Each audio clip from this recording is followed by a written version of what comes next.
anti-vaxxers want the press to present both sides of the argument, not just the one based on facts.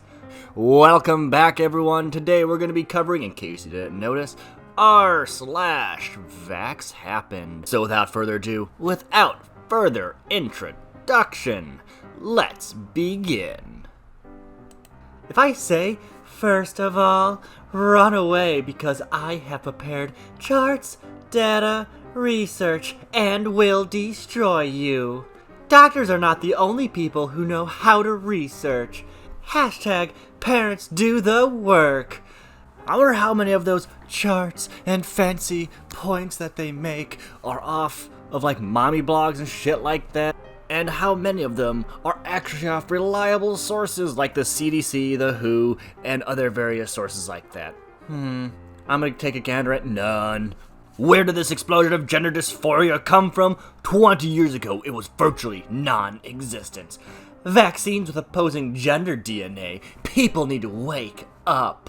Yup. Plus the aluminum that causes brain inflammation and other things. Absolutely. The drug companies are behind it all. They create the problem and then sell us the solution. Perfect business model if it wasn't so corrupt. Probably the second worst thing that the anti-vax movement does is the whole peddling of bullshit hate towards people because those people don't fit their cookie-cutter mold that they view in society. That high-pitched, inconsolable scream after the vaccination has a name.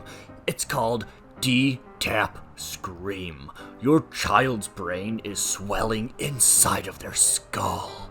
The child is having a known vaccine reaction called encephalitis. Or, I'm working with a theory here. Hear me out. Kids just don't like being poked with needles or something. I don't know. It's just a guess. I could be wrong, but it sounds hell of a lot more plausible than encephalitis. Please help me respond to this in a respectful way. I have a vaccine-injured child who was later diagnosed with autism.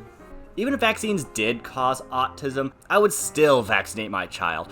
Like, yeah, we can talk about how it's infactual that vaccines cause autism, but let's also talk about how deep the hatred for autistic people goes, that people would rather have a dead or sick child than an autistic one.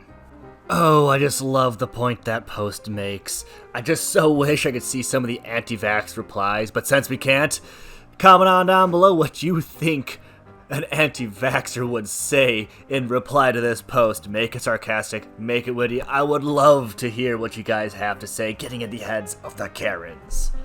Fuck your 12 years of med school. I birthed this child and haven't left their side since. I'm their primary source of nutrition. I watch them breathe at night. I can tell by a cry what they need. So yes, I know my baby better than you, Doc. Get the fuck out of here. Pretty sure my mom didn't diagnose my brain cancer. But, okay. Well, on the bright side, Karen, one of the main benefits of being anti-vax and knowing your kid is knowing what size of coffin you're going to be able to buy for your kid. You don't have to understand how they work, Karen. I don't understand how my phone works, and yet I still use it to tweet dumb shit. A toddler got meningitis, his anti-vax parents gave him a herbal remedy, and the toddler died. Now, his parents are on trial. I wanted to conclude today's video with the reality of the anti-vax movement, which is the graves of many, many innocent people. I know it's not a funny thing to say or to hear, but that's the reality of the anti-vax movement, which is why I will always be a very proud supporter of vaccinating your kids, yourself, and others. Get vaccinated.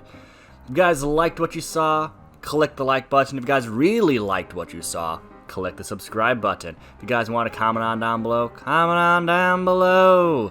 Thank you very much for your time. Thank you very much for your support. And as always, have a good day, have a good night, have a wonderful whatever you decide to have, and I hope to see y'all next time.